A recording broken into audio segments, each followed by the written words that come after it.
It's fall, and I welcome you to the October issue of ASJ. My selections include 4 original articles, 2 with commentaries from the facial surgery, cosmetic medicine, and research sections.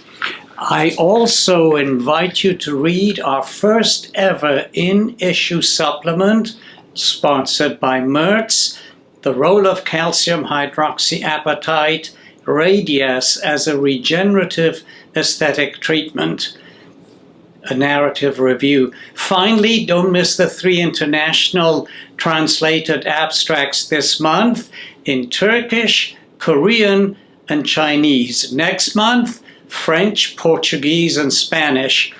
If you wish to have your article translated, all articles may be fully translated at the author's discretion for a relatively small fee. Recurrent platysma bands are a challenge for all of us.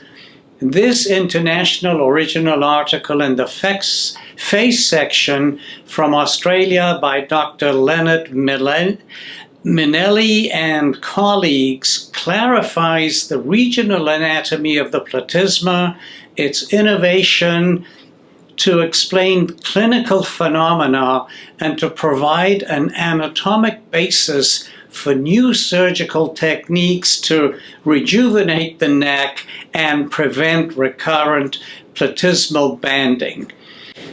Another issue is that we all try to avoid facelift hematoma.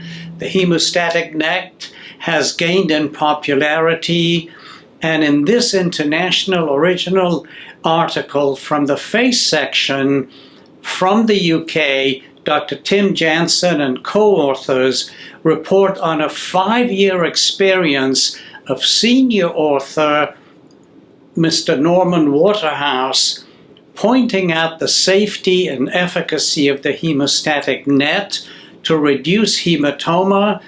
They found it to be safe, reproducible, and effective.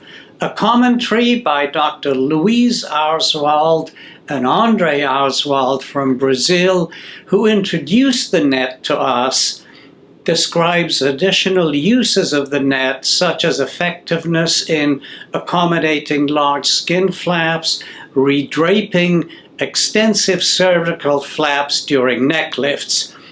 Reducing facelift hematoma is of great concern to all of us, so I chose to write an editorial on reducing facelift hematoma in this same issue. From the research section, the original article by Dr. Caroline Glicksman and colleagues is part 4 in a series examining breast implant illness, BII. The article describes various symptoms reported by patients with breast implants to determine whether they saw improvement following explantation.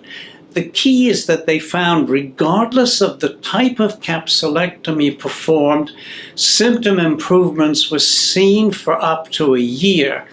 A commentary by psychiatrist Dr. Deborah Kahn mentions that although the requisite psychiatric interview and chart reviews to diagnose psychiatric disorders were not performed, future studies should focus on predictors to identify patients at high risk for symptoms such as fatigue, sleep disturbance, anxiety, or cognitive difficulties following implant placement.